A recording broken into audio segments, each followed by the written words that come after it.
All right. I want to say a very big good morning to Mr. Demola Johnson for this opportunity once again to co-learn, collaborate, and to engage, fellow learners, fellow trainers, fellow consultants, fellow professionals, fellow scholars, across several endeavors and fields. So today we are looking at an important aspect in the field of learning and development.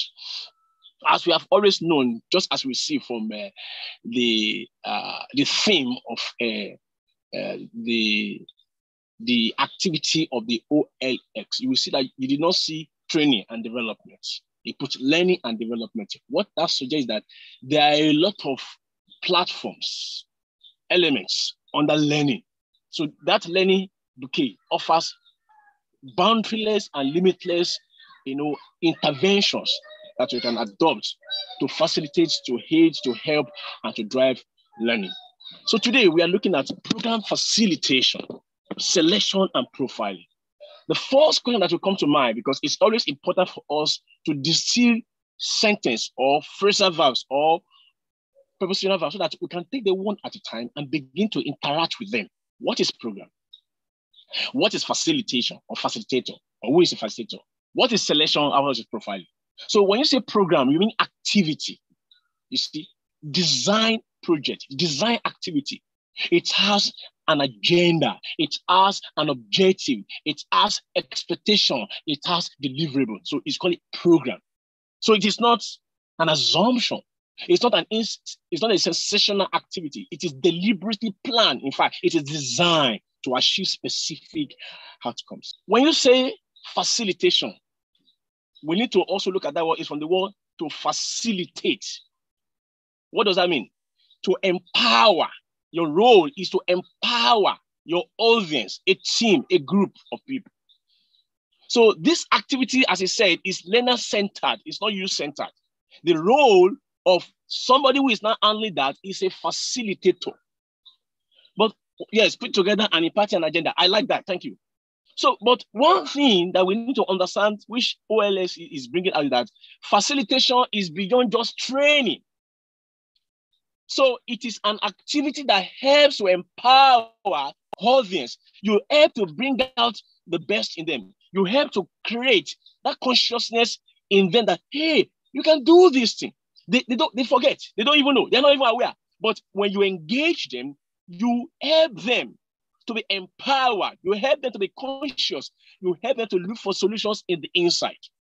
In other words, in facilitation, you may not necessarily be an expert in that subject matter, but you know what to do to integrate team, to integrate group, to help individuals harness their potentials and come up. Facilitation primarily is not training. Primarily is not coaching. Primarily is not mentorship.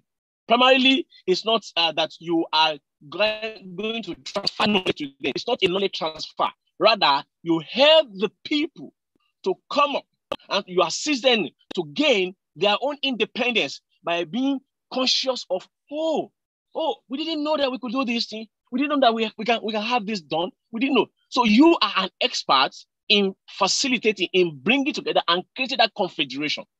However, the question is training not facilitation? The answer is yes. Because under facilitation now, you now have different types of facilitations.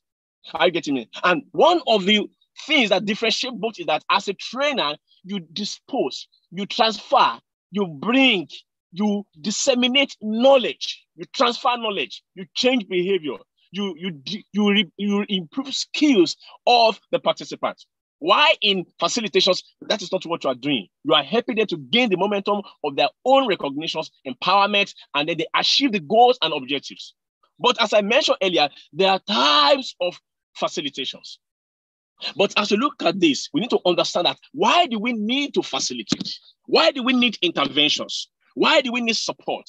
You see, it is imperative to understand that today's world of business is full of a lot of dynamics, challenges, from corporations to NGOs to the public sector to whatever sectors we have, whatever sector we operate, whether you are into fintech, you are into oil and gas, you are in agriculture, it doesn't matter. What is important is there is a need There's an agenda, there's an expectation.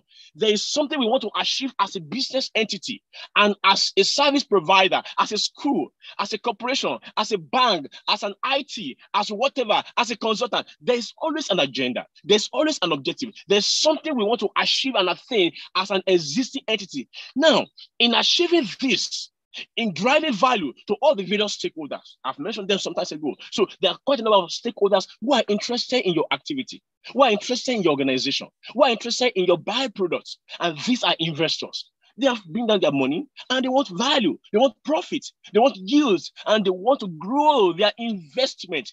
Therefore, as investors, they have stake. And then you have the employees too. They have their expectations too. And then you have the customers, the external customers. They have expectations also from you. Then you have the government, regulatory authority, regulatory bodies. You have the community, vendors and partners and artisans and local communities and physical communities and external communities. All of them, they have expectations from you. And as to look at all these factors, you also look at the impact of the geographical economy. You see the impact of situation, you see the impact of government policies, you see the impact of quite a number of issues, global economy, global environment. All of them are impacting on our society. All of them are impacting on our activities. All of them are impacting on how we do things, including technology, health issue, generational divide, and then the post-COVID-19 era. They shape organizations, they shape businesses, they shape activities, they shape expectations of customers and employees and investors and government and community. So as you see all of this, they now begin to put us in a critical curve as a business. What is that curve? The curve is, as a business, what do you want to achieve? So in achieving our goals, in achieving our aims, in achieving our objectives, we begin to experience some gaps. We begin to experience some lacuna. We begin to experience some dysfunctionality. We begin to experience that, why are we not making enough profit? Why are we not giving our customers the best? Why are we having issue with the government? Why are we having issue with employees? Why are we having issue with investors? Why are we having issue with communities? So all of these gaps have led experts, L&D experts, HR experts, management, line managers to begin to look inward and say, now, if we do not attain this, what are the challenges? What are the problems? What are the current situations, the future situations, and then what were the past? So they reflect on the past. Where are we coming from? And they look at the present. Where are we? And they look at the future. Where are we going? So your past, your present, and the future determine that there is need for us to anticipate what the future brings. Whether in the world of corporation, as I mentioned, or in the world of service providing, or even in governance, all this necessitate the need to fix up something missing, or something anticipated. Sometimes gaps, when you say gaps, it may not necessarily mean that you are reacting to the past. It could mean that you anticipate that this is the future we are going to. And to get to this future, we need to be able to provide these and these and these opportunities or these capabilities to be able to present our theme, our system, and individuals to be able to compete favorably. And that is why, because of these gaps, that leads us to why and how should we face these gaps. So in trying to close these gaps, that's where you have to design programs and activities that will be facilitated to support these interventions, to support this implementation in order to see value, because this value will be premised on three major individuals. The first is you want to build individuals to be more effective. Managers, employees, supervisors, executives, you are providing specific interventions through your individual development plan for them. Two, sometimes you want to empower, train, support, develop, assist, team, a whole department needs support. Our line managers need support. Our junior staff needs support. Our supervisor needs support. It could be. Sometimes it is a company-wide. This program, that's why you have a retreat. When you're on your retreat is for every manager. You see, all managers, they're there. Because you need to empower company-wide. In some places, the entire staff are there. Why? You need to give activity. You need to give programs. You need to give support and intervention that will affect corporate-wide. For example, when you run programs on culture cuts across everybody. It doesn't know whether you are a manager or not. So when you run programs on ethics, ethical matters, it runs across. When you run programs on interpersonal skills, sometimes you say this program is for everybody. It's a global or company-wide interventions. And so as you look at all these things, you now come at that. How do we now design our programs, our facilitators, and how do we select the right people that are needed to support us? You need to understand that as an organization, your approaches could be two. It could be internally. Sometimes you select people amongst the managers, come and train the junior staff. Sometimes you select people from other departments, come and train others. And in doing this thing, you want to be sure that whoever is going to help to facilitate this intervention, to help these people, to assist these people, must be knowledgeable, must have what it takes, and must understand the methodology in designing their instruments, and then in interacting with the participants, and then in facilitating needed transfer that you want to happen, because you are focusing on two things as L&D. The first one is the doables, this activity, and the second one is the deliverables, the outcomes. Why do you train 18 people? Why do you train 10 people? You didn't train them because you just want to run training. You want to train them because you want to transfer skills. You want to train them because you want to develop them, build the competencies in them, and then you hand them over, because you don't keep them. You train them and you give them to HR. HR put them back to where they belong. Or you train them, you give them to their line manager, and their manager put them back. You train them, you tell management, say, management, the reason why we cannot achieve this value or this volume is because there is a lacuna. There's a gap.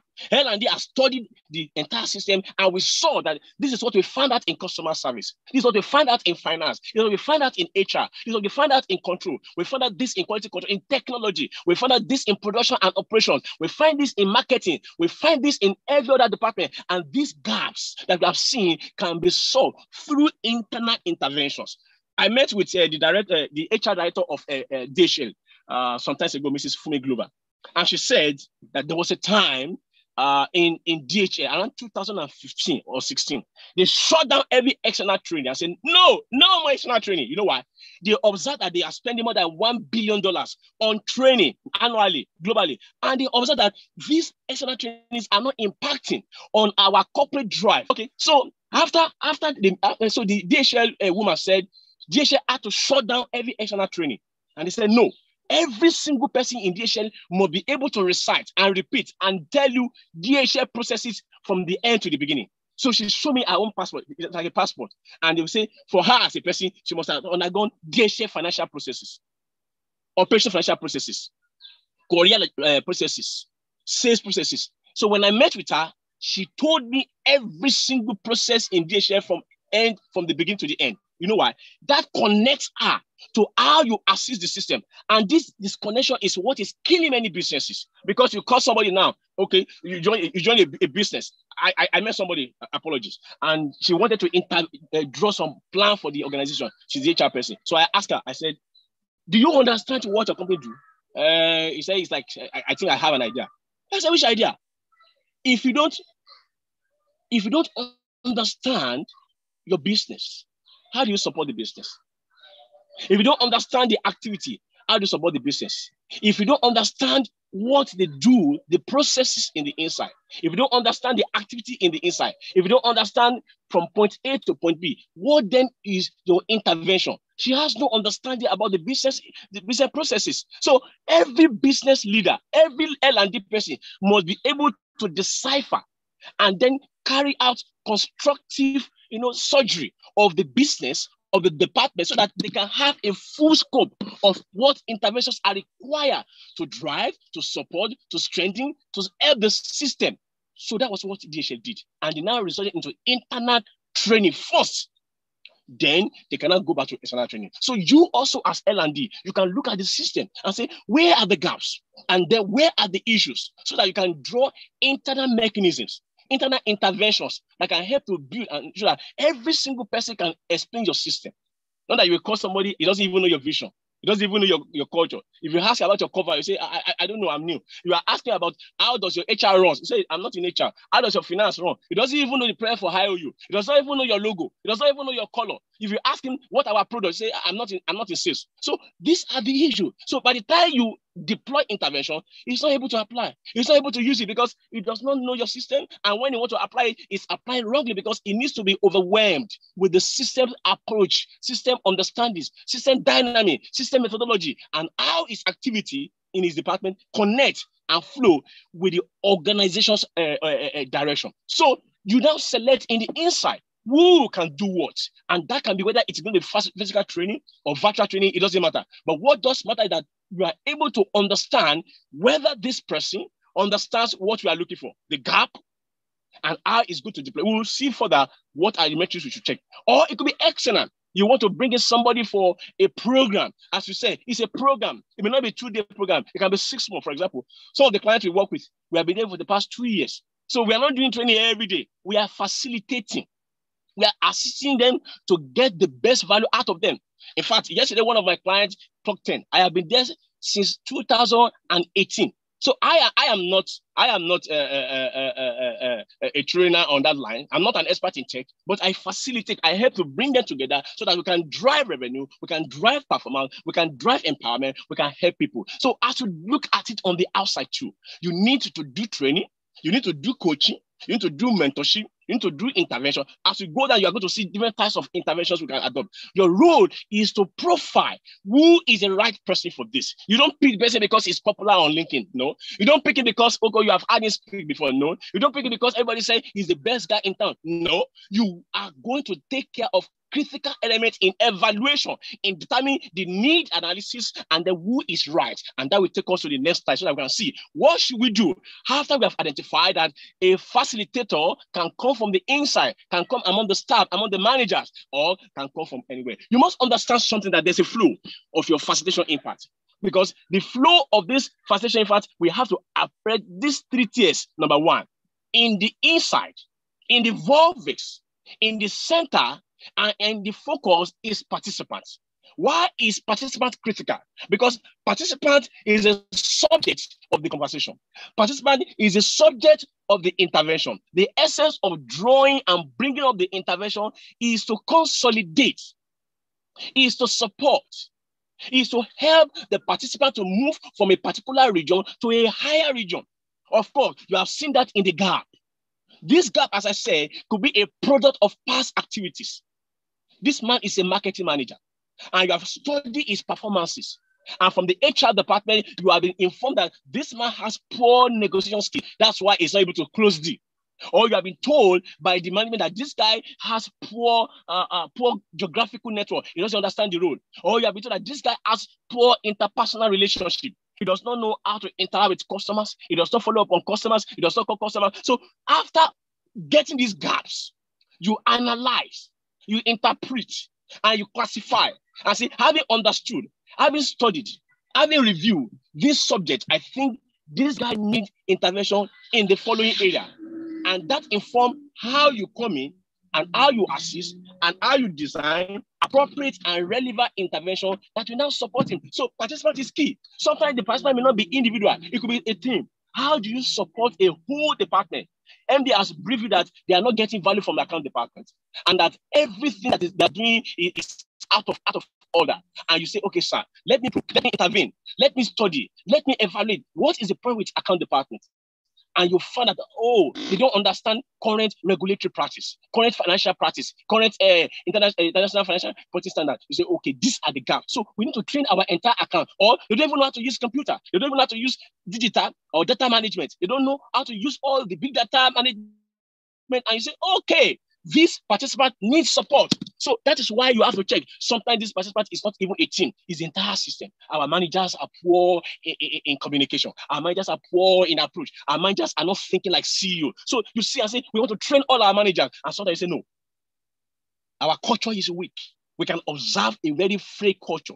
Late coming, poor attendance, poor resource to communications, and you see inadequacy. Always we are giving excuse to customers, and you solve this gap and say these are the gaps. So you can see participants can be individuals, can be team, and can be the entire system.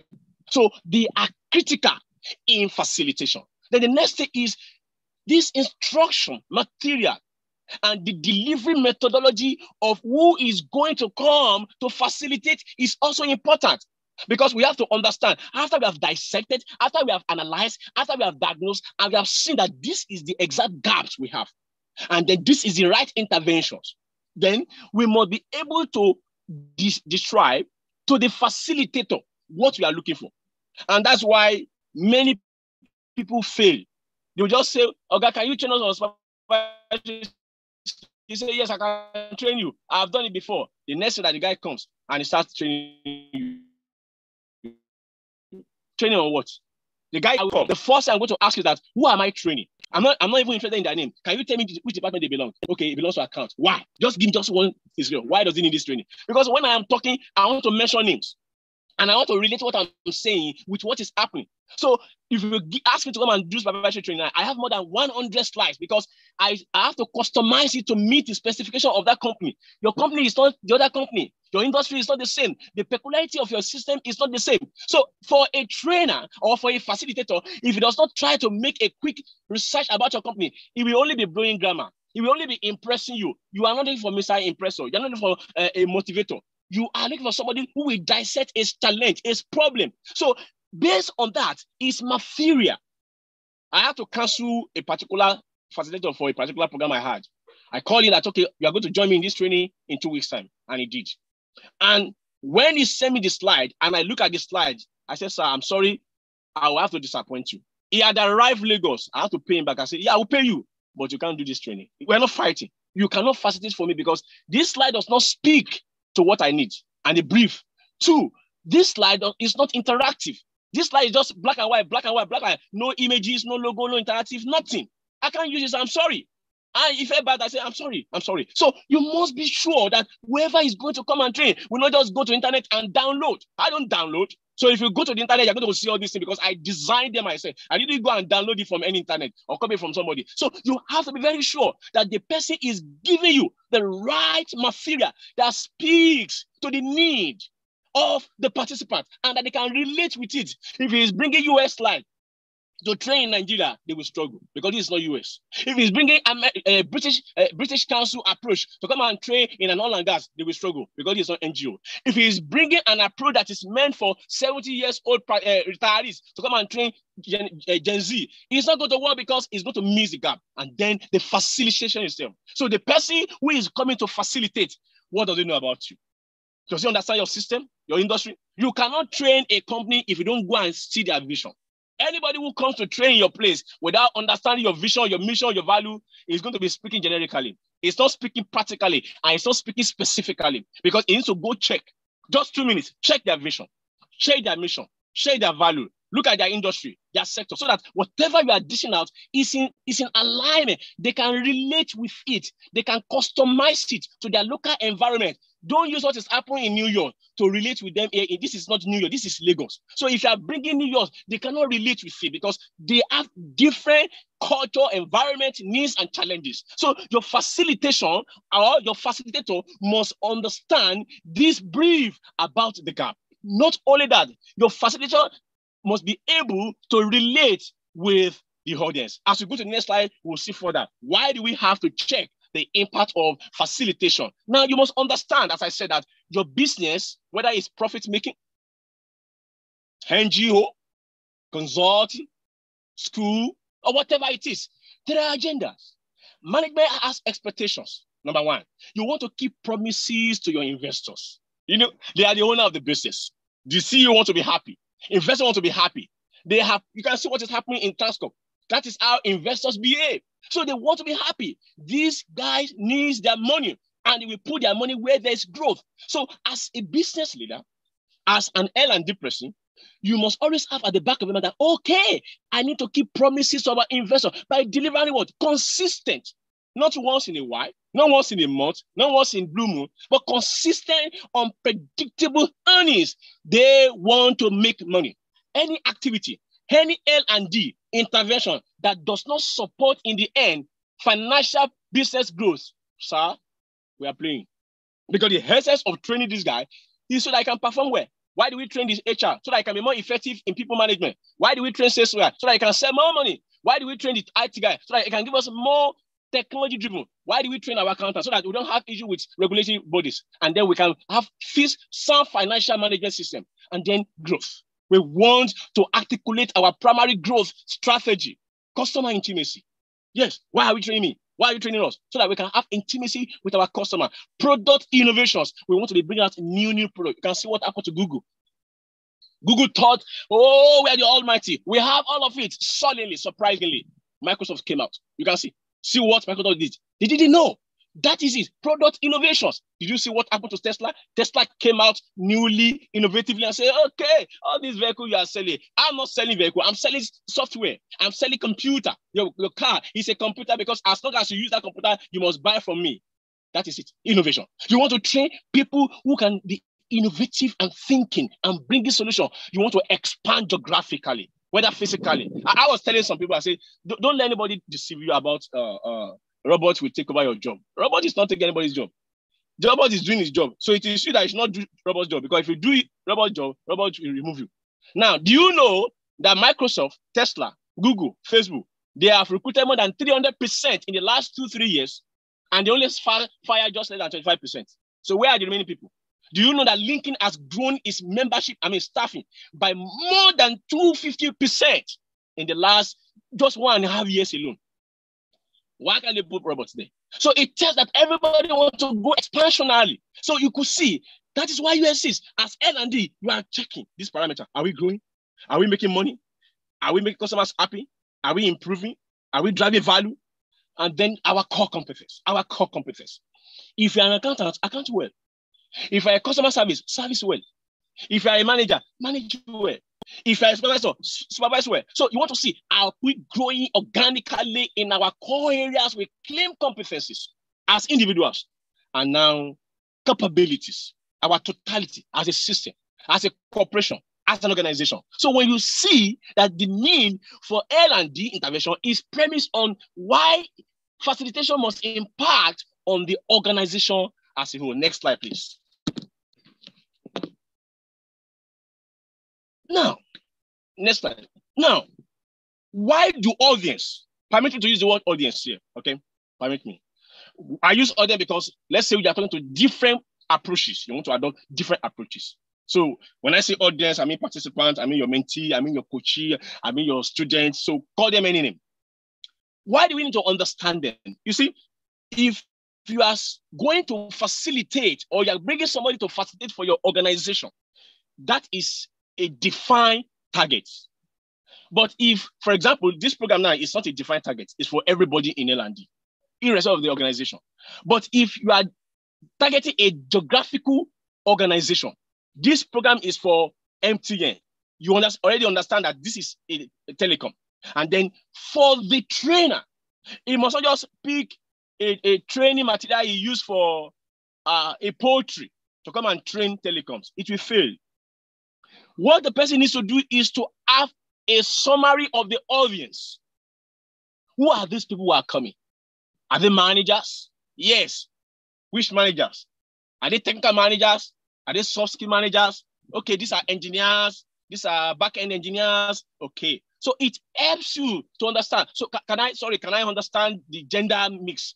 Why? Because you want your slide and your training to interact with all the categories of diversity of the participants. You are asking, I'm trying to find out, are they managers or supervisors? Then do you have junior staff and senior staff? Are they all Nigerians or some of them from abroad? Okay. Why do you need all these things? Because you want to speak to the audience.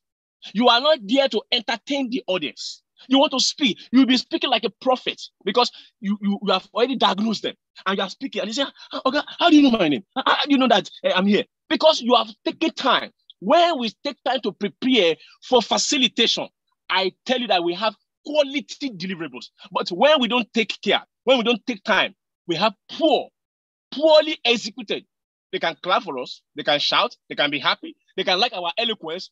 But I tell you, post-training, there's no value because you are not able to solve the problem as individual. So you are interested in this audience, their problems, pains, their fears, their needs, their wants, their likes, their goals, their influences, their relationships, their affiliations, their alliances, their expectations, their experiences, their aspirations, their options, their expectations, their questions and knowledge and skills and activities, their attentions and communication and interactions and emotions and memories and satisfaction and perception, their beliefs, their admiration, their attitudes, their opinions, their values, their learning, their ideas, their motivations, their objections, their priorities, their choices, their behavior, their personality, their self-concept, their trust, their loyalty, their recognition, their time, their energy, their risk, their investments. their lifestyle, their life cycle, their stage, their social class, their culture, their subculture, their age, their family, their education, their hobbies, their interests. You ask, how can I know all these things? Of course, these are just to describe why we need to have a little understanding of who these others are. If you remember in the past, when you want to attend it, you say, kindly fill this form. Kindly fill this, because you want to see that, okay, this guy is a senior manager. This other one is a junior manager. How can I relate with them when I'm training? Because if we don't have all these techniques and all this understanding, we'll be speaking all the participants. And in the end, the program does them no good. Beautiful program, well designed, nice materials, but we fail to put all this. That was why I basically said that it must be participant-centered, learner-centered. We are not going there to motivate. We are going there to impart and to transfer. Next slide, please. Now, having understood this audience, and then we want to begin to see, how do we disseminate? We've seen our audience. They've told us that, okay, the guy that goes to train, they're all females. So you can understand now, because sometimes trainers don't even put diversity of gender into perspectives. And at the end, some participants feel bad, they feel marginalized, they feel unattended to.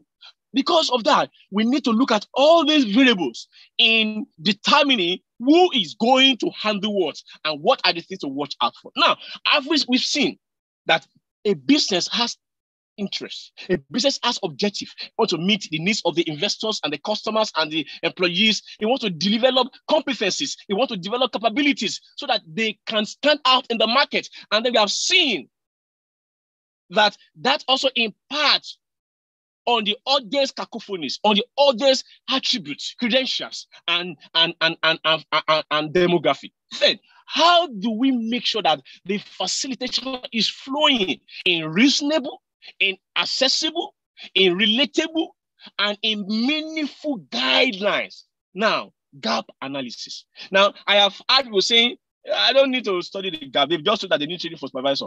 Okay, what do you want to train them on?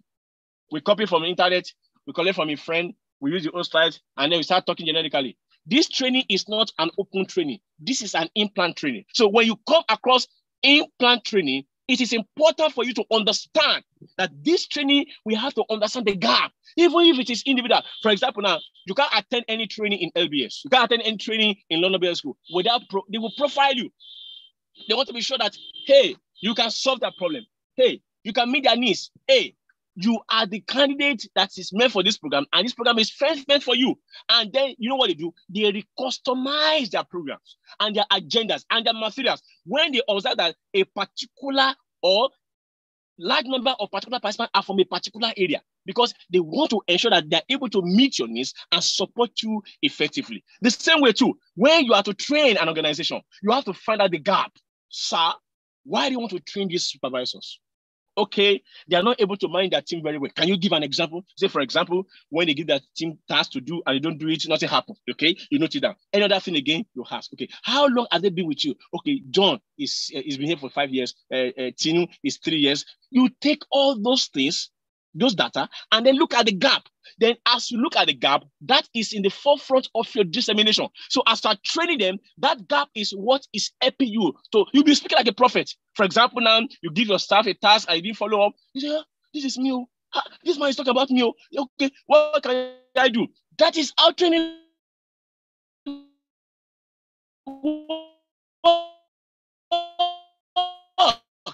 But if you don't do that, we just start to post, okay, with their time. They will clap for us and say, well done, sir, we like you. They snap, they go back 2 weeks after. And they say, this guy is not, we are not seeing value. He's not able to implement. He's not able to actualize. He's not able to impact or infer what he has done, because the gap analysis was missing. You have to go and speak in a conference. Find out, this conference is for who, sir? Who are coming? Okay. From here, it's okay. It helps us to be well armed and well prepared so that we can support the organization. Do you know why many facilitators don't get a recurrent call?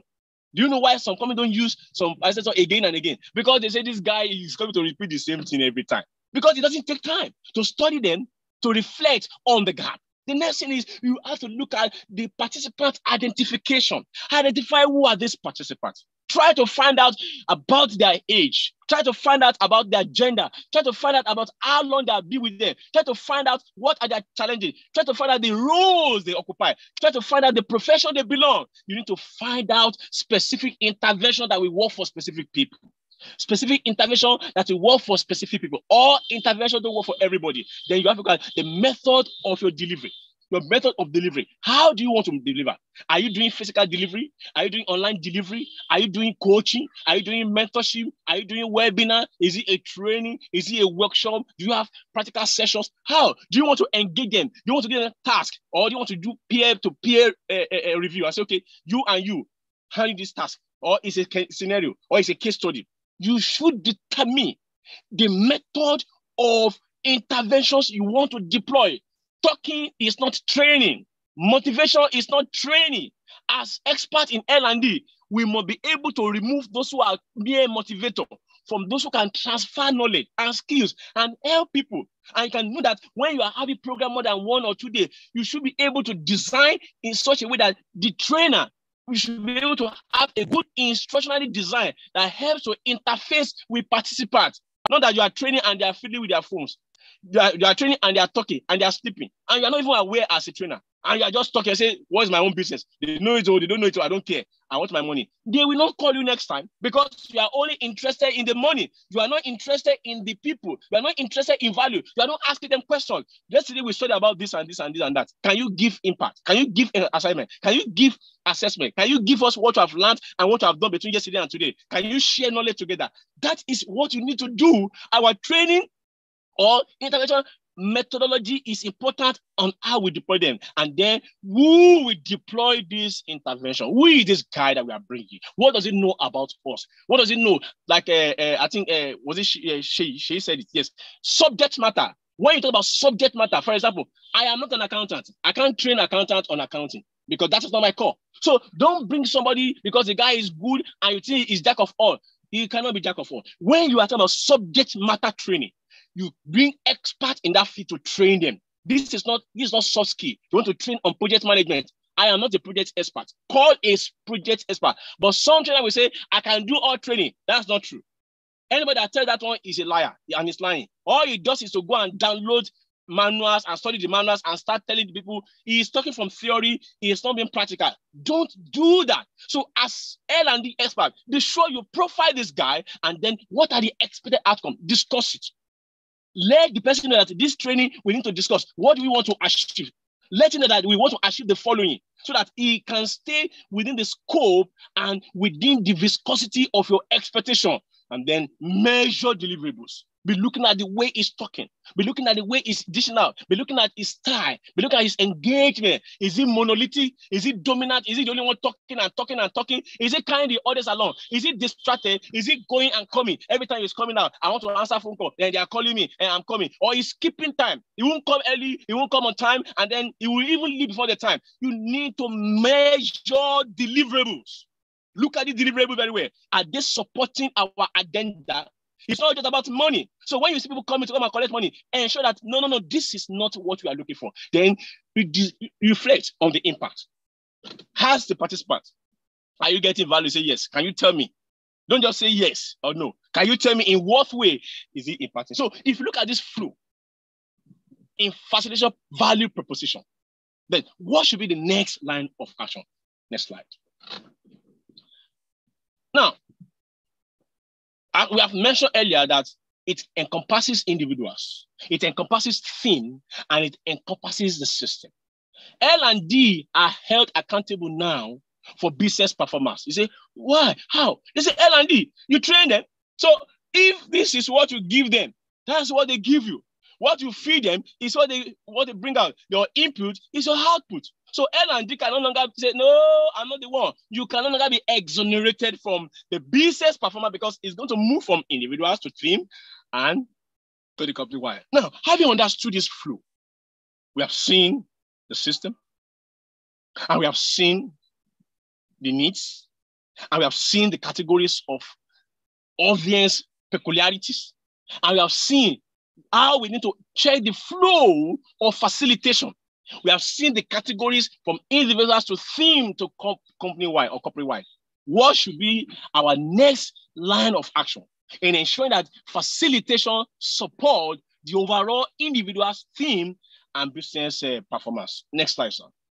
Now, you have identified that there is going to be a training. Depends on how you frame out. Some people frame out on a quarterly basis. Q1, Q2, Q3, Q4. Some will say, no, not on quarter, but per skill. You're going to have a training on soft skills. Then another one in another quarter on hard skills. Then another quarter on corporate skills. Then another quarter on IT skills.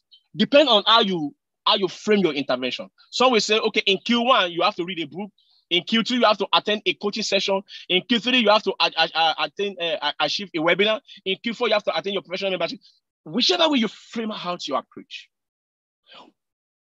whichever way you design your interventions to support your business growth, team performances, and individual effectiveness, there is something you must have at the back of your mind as an L&D person. It doesn't matter whether you even invite a friend to come and facilitate for you. But what are the things we should check? Now, before we go proper into the facilitation, let us check what are the prerequisites, early prerequisites that we need to guide against. The first is brief and understanding of the needs of the guests and of the objectives. This should be done even before you even start facilitating or before you even bring the person to facilitate. It has to be briefed. And it must be brief and it must be clear about your vision, about your organization, about the participant is going to be training so that it can be within that radar. 2, is it a subject matter? If that topic is subject matter topic, bring somebody who is a subject matter person. Don't bring somebody who says, I can do everything. That is not true. And do not give it to a friend because you like him or you want to make money. No, do not put the organization and participant in jeopardy. You have to focus on them and the organization so that whoever you are bringing in is able to sustain the reputation you so put the person. The next is, he must understand your industry. Tell you about your industry. Tell you about your organization. And then let him show you, sir, have you done this in the past? He said, yes, of course I've done that. So, sorry, I'm not that to you. I just want to relate with my management. Can you share with us which industry, which company, when and where? Because you want to be sure that you don't bring somebody who is going to disgrace you. I have brought a trainer before, and the client told me after, I said, sir, doctor, please don't bring this kind of person again next time. I said, thank you, sir. So you can see, I was embarrassed. I have brought a facilitator before, and right there, I said, sir, I'm sorry, you cannot facilitate with this appearance. I'm sorry. Your shoes, your shirt, I'm sorry.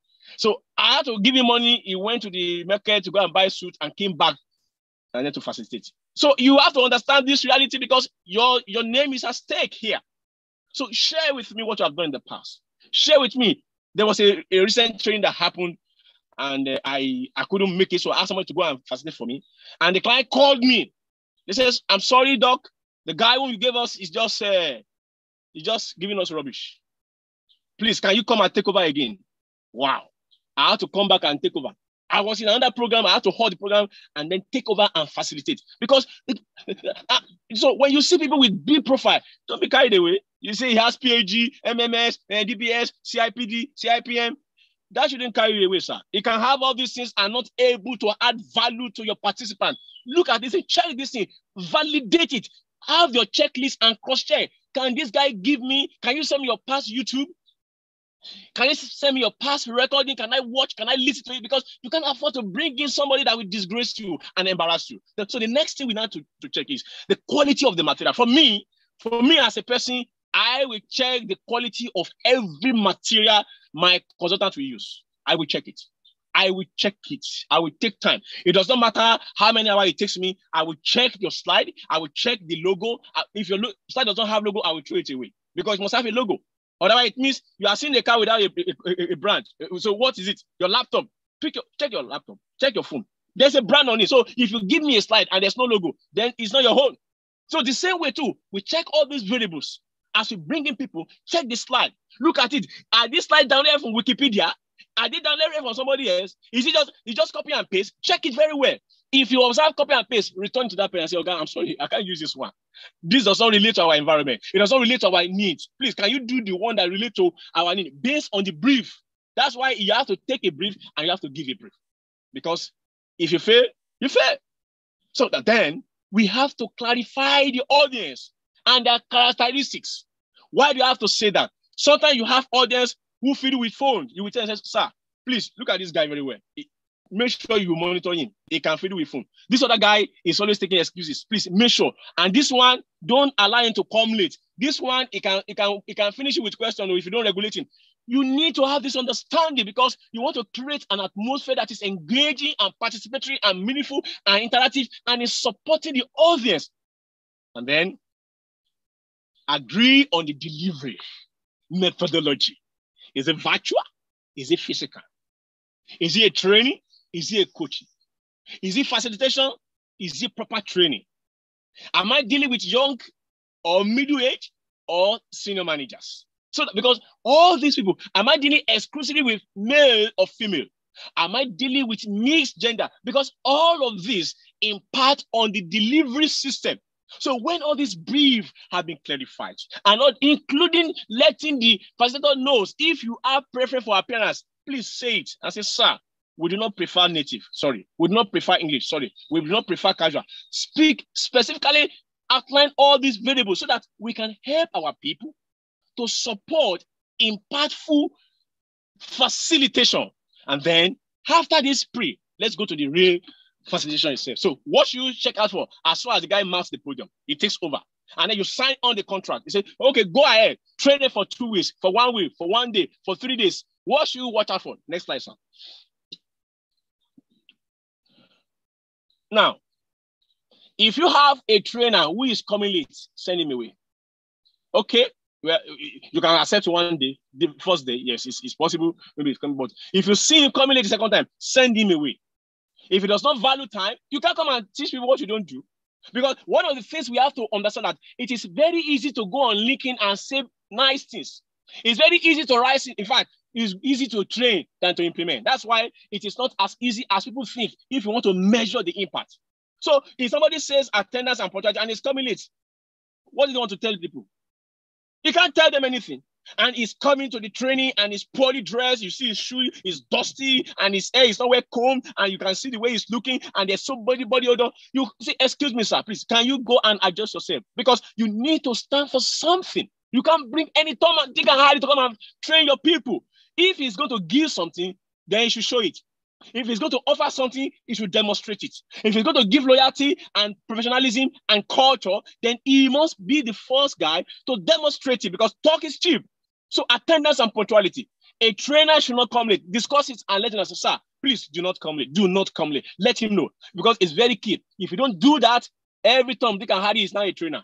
And then who suffers? You suffer, the company suffers, the participant suffers. So look at that. Look at his appearance and then look at his gesture. How is he talking? Is it connecting? Is it dull? Is it docile? Is it just unattractive, uninteresting? And people are not getting value. Is he audible? Can they hear him? This is Nigeria. When you are talking to Nigerians, speak in Nigerian language. I was training somewhere some time ago in 2004. And somebody said, sorry, I didn't pronounce this thing very well. That I should pronounce it like this. And I said, okay, this training is for Nigerians. I am talking to Nigerians, my brothers. They understand my accent. I know their language. I am speaking in the language they will understand. So let the audience understand your grammar, your language, your audibility. Don't speak like a white man. These people are not white. Otherwise, they will say, we don't understand you. That's why when you find out their qualification, they will say this one, their ND holder, SSC holder, we just made them like that. Don't be blowing Wikipedia grammar. Otherwise, you will miss them. So it is important we look at the audibility, the engagement, the flow. Otherwise, they'll be sleeping because this man is not saying anything. You just read this slide. The role of a trainer is not to come and read this slide. Your slide is just to prepare them so that they can be a point of contact. But if he's reading slide to slide, page to page, that person is not the trainer. He's just coming to come and memorize, and that is not what you need. It gets the point. It shows us able to speak to that. It doesn't read slide, he speaks to slide. So the next is the communication, simplicity, and ethics in engagement. What is ethics? It doesn't use vile language, abusive language. It doesn't insult participants. It doesn't insult anybody because you don't know who is who. It doesn't bring in religion. It doesn't bring in sensitive cultural issue. It doesn't speak against the Niger Delta, against the Hausas or the Igbo, because if it does, it's going to create a very serious problem in the flow of the facilitation. Then How does he engage the others? He looks at them. He's not looking down. He's not looking up. He's not looking at computer all this time. He's looking at the audience and he's asking questions. He's calling them, sir, ma, you over there. Because he wants to be sure that everybody is participating. So if he's not just talking and talking and talking and talking, and he's not engaging them, asking them questions, calling this one, then they say this man is not, he's just a newscaster. And at the end, the audience will be lost. If he's not checking them, he's not walking around, he should walk out to see, are they playing? Are they talking to themselves? Are they sleeping? Are they doing something else? If he's not sensitive, he would have spent 3-4 hours talking and nobody is just grabbing anything. And then alignment of his facilitation with his materials and with his instruction. Then scenarios. He has to play scenarios that are locals. Scenario that applies to their environment. Don't share scenario that they cannot understand. If it is football, use it. If it is wrestling, use it. If it is politics, use scenario that they can easily understand and they can relate with in their level. If they are junior people, use junior people. So don't use executive. Don't use CEO's case study to teach supervisor. They will not understand. Don't use supervisor's case study to teach young people. You use what is peculiar to the junior staff so that they can relate with it and they can be part of the ownership. Contextualize it. You must speak to the organization. Don't speak to another organization. And then how are the others grappling? How are they connecting?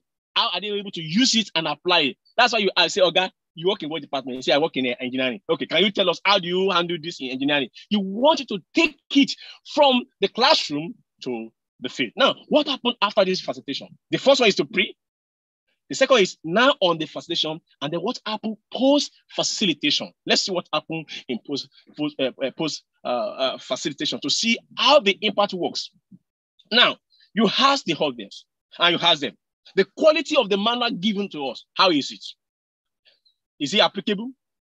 Are you seeing your company's name or another company's name on it? You are seeing another company's name on it. That means copy and paste. They not even proofread. So you ask them, what is the quality of the facilitation?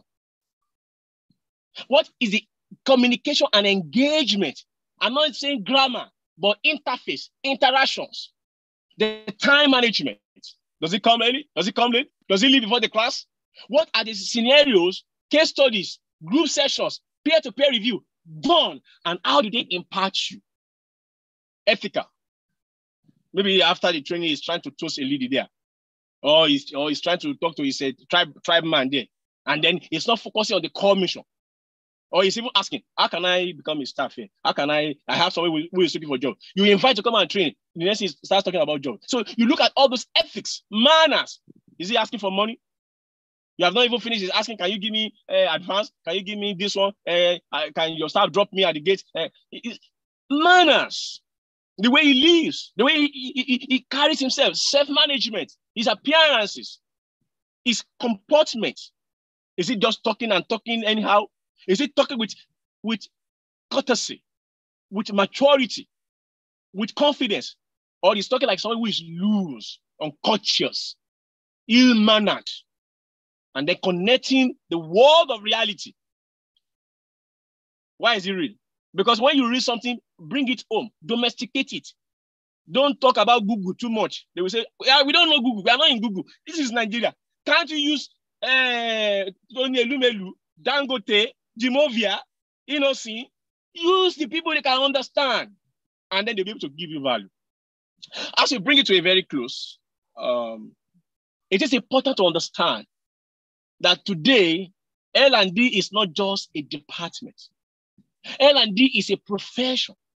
And as we deal with diversity of generations, now we have so many generations now. I'm sure you are aware. There's another one called Alpha generation. Those people are born with iPad. They're born with iPad. So as we deal with different generations, our training must be able to apply and align to their specifications and peculiarities. What was with Gen Z will not work with millennials. And the trainers must understand applications of different methodologies. Okay, so as I was saying, so whether it is the older generation, what about with these people, you know, there's a way you play out your scenario. You talk about reality, about life.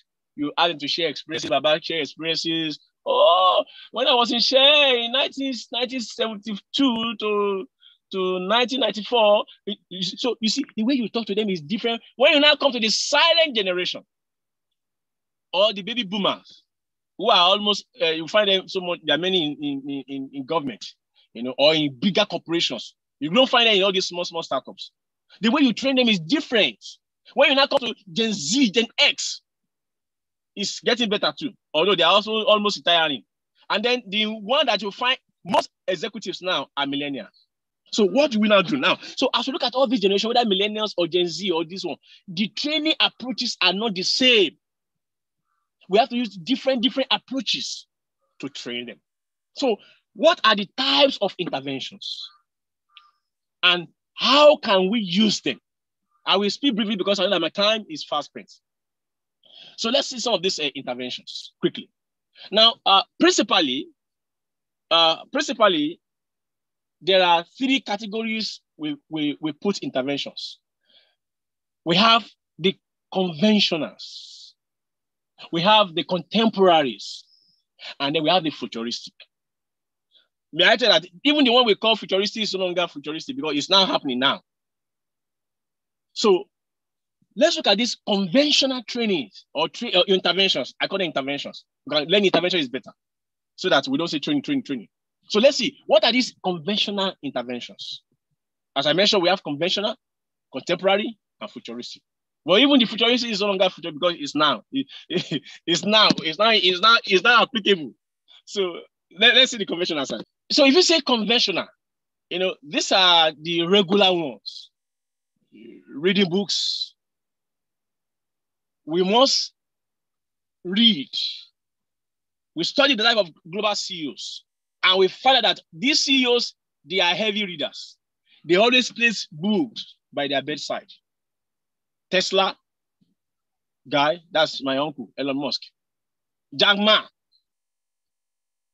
Mark, all of them, they are heavy readers. So as L&D expert, you must read widely. And we have to cultivate and encourage people to read. In some companies, you must read a book in a quarter.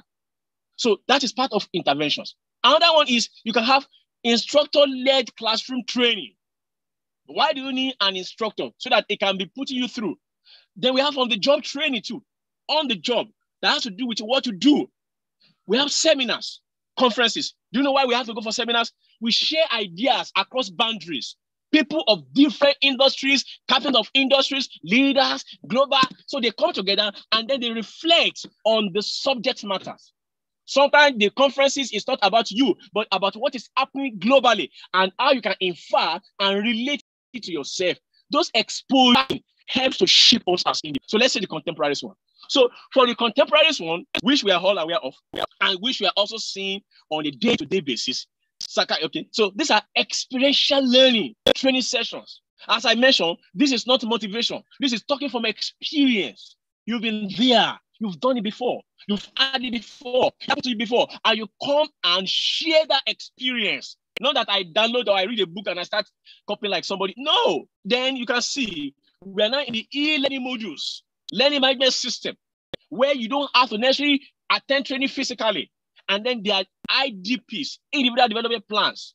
Some companies are planning that in 12 months, there is a program for you to take every month. It's to toughen people. If you remember why in primary school, they say you have curriculum. And that curriculum, they say it is into 3 terms because you can't finish all of them in a term. Term 1, term 2, term 3. The same way too, you have term, which we call individual development plan. And say in 1 year's time, you should have circumferenced all these capabilities. You should have learned all this intervention. So they put it in e-modules and they help us to grow on our capabilities and effectiveness. Another is virtual-led training. Like this is virtual. So all these are part of important ways of developing webinars, job shadowing, coaching, and mentorship. All these instruments are being used today to support contemporary learning activities. Then the last one is the future. As I said, even though you call it future, but it is now happening now. So we can't call it future again. So what are these interventions under the future? Let's see the futuristic learning interventions. Now, you have groups, productivity groups. That is much more pronounced now. You bring them into 2, 2, 4, 4, 3, 3, 5, 5, and then you give them problem to solve. So they solve problem. That's what you find out in tech. You see, they will put 2, 10 together to solve a particular problem, create softwares.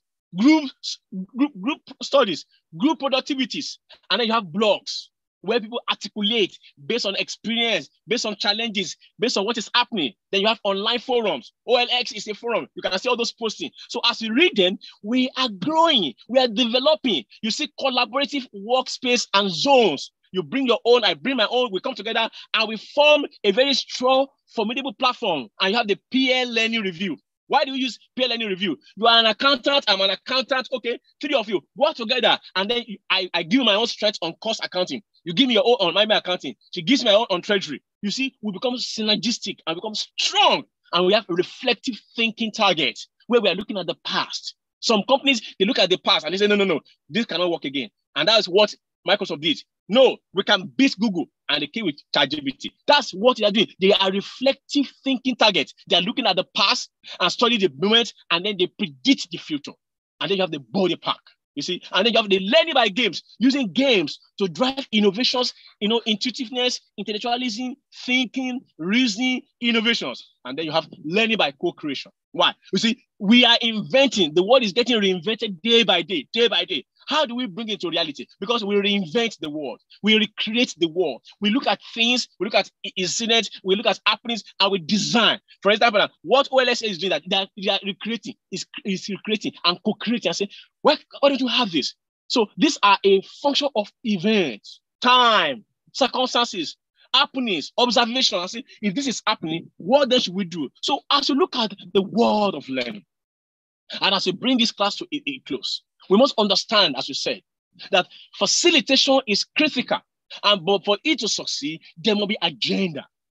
L&D people, you drive agenda, you drive objective, you drive expectations, because you want to support individuals, you want to support teams, you want to support businesses, you want it to boom and do better. And in doing that, you create programs, you create interventions, you create activities that will co-create and consolidate and help them get better. But in achieving this, you can't do it all alone. That's why you invite people from the inside or from the outside to come and help you. But in bringing them, you should profile them, check them, vet them, verify them, evaluate them, be sure that they have what you are looking for, and they can support you, support your system, support your organization. If you're able to build on quality facilitation, I can tell you that we'll have more impact, more values in the deliverable system of our L&D activities. If we have quality people who can perform well and we carefully select them, I can tell you that individuals become more competent, team will become more formidable,